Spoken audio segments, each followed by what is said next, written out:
Bien-aimé, Shalom. La chronologie des miracles au Tchad. Quand Dieu sauve ses serviteurs.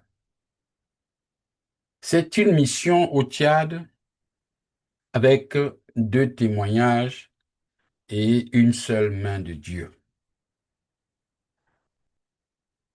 C'est une mission qui a été faite par le serviteur de Dieu qui a été envoyé en mission ou comme missionnaire au Tchad accompagné d'un collègue. Avant leur départ, leur père spirituel, Bishop Odeboho,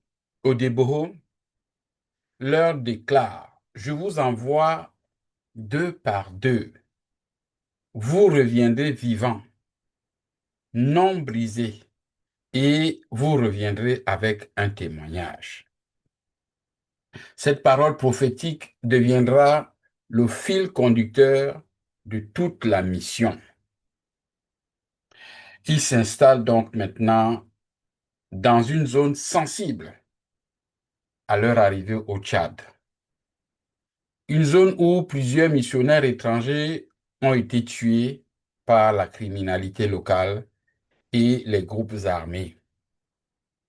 C'est aussi un endroit où l'on parle. On parle français, on parle l'arabe local et puis les langues tribales très spécifiques aux groupes qui entourent le pouvoir politique. Les deux missionnaires vivent, ils prêchent et servent, mais ils sont observés. Ce territoire n'est pas un terrain neutre. C'est un front spirituel. Alors, je vais vous parler du premier miracle.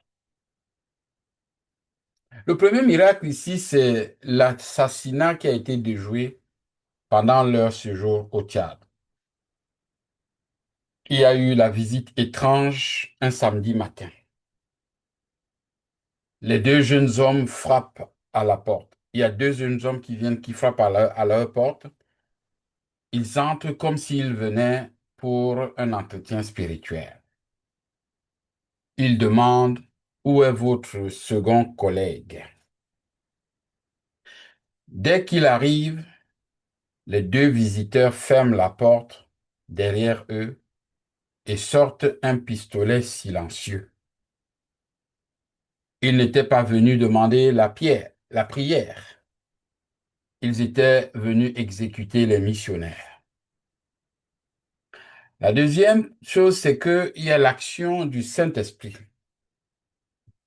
Alors qu'ils s'apprêtaient à tirer, l'un des missionnaires a commencé à parler en langue, mais pas n'importe lesquelles.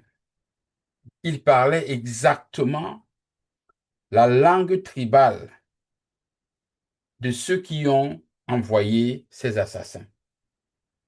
Cette langue, seuls les membres du clan présidentiel la maîtrisent. Les deux hommes reculent immédiatement. Ah, vous êtes des nôtres? On ne savait pas. Ils remettent leurs armes dans leurs poches. Ils changent d'attitude. Ils discutent, puis ils s'en vont. Les missionnaires tombent au sol, pleurant et rendant gloire à Dieu. Bien-aimés, cette partie du témoignage n'est pas isolée de la deuxième partie, c'est-à-dire le départ du Tchad. C'est là le commencement d'une autre bataille. Donc, ils partent pour Maïdiguri, au Nigeria.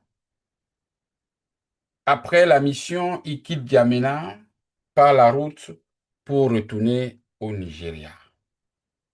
C'est un trajet, bien entendu, très dangereux. C'est la frontière entre le Cameroun et le Tchad. Il y a les forêts de Gamburu, il y a les zones où Boko Haram opère.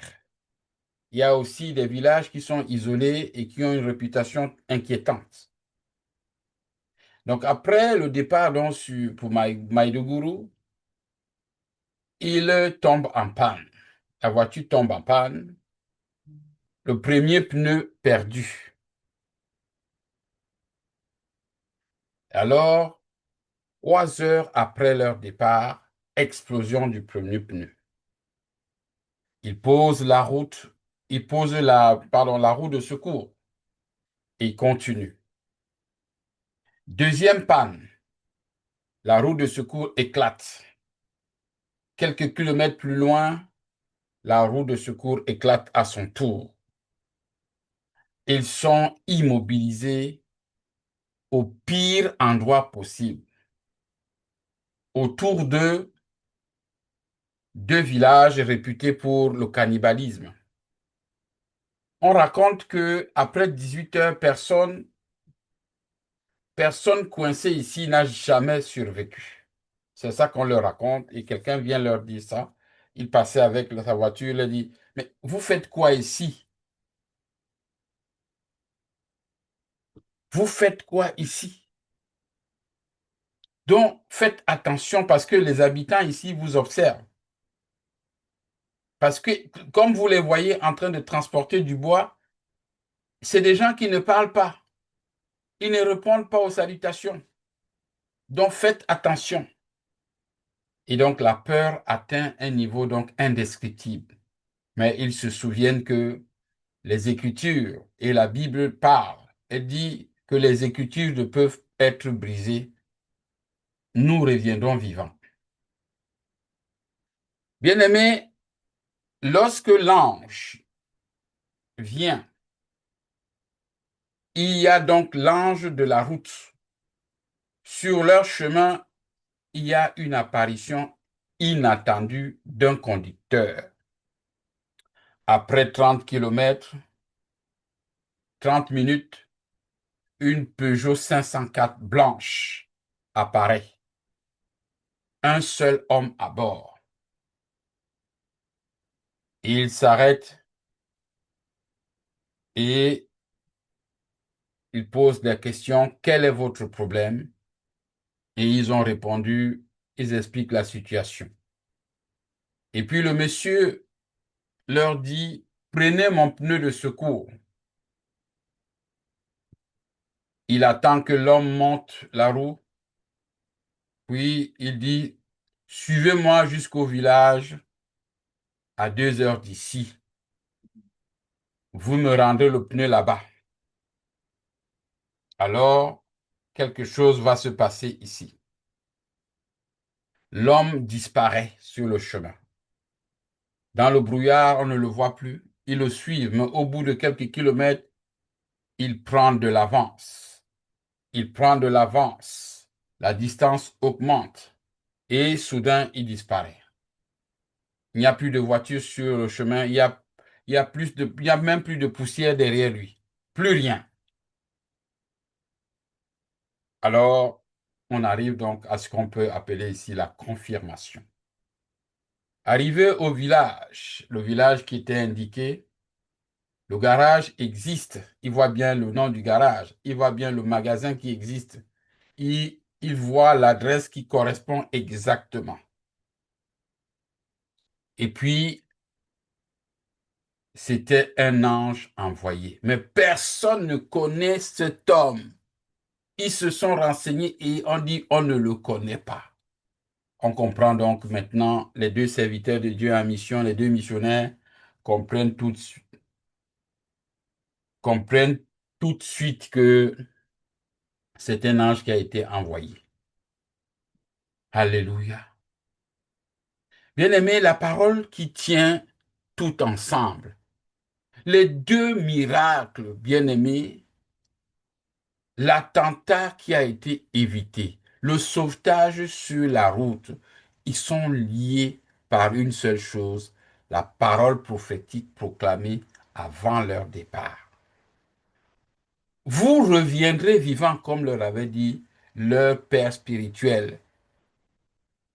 Vous ne serez ni brisés ni mutilés, et vous reviendrez avec témoignage. Bien-aimé, chaque épisode confirme un verset. Pendant la mission, le Saint-Esprit donne la langue des assassins. Miracle de protection immédiate. Sur la route de retour, Dieu envoie un ange conducteur. Miracle de délivrance géographique. Bien-aimé, quand tu as fini de suivre, d'écouter un témoignage comme celui-là, tu es motivé pour continuer la mission. Alors, j'ai envie de dire à quelqu'un, missionnaire et non démissionnaire. Soyez bénis. Jésus est vivant.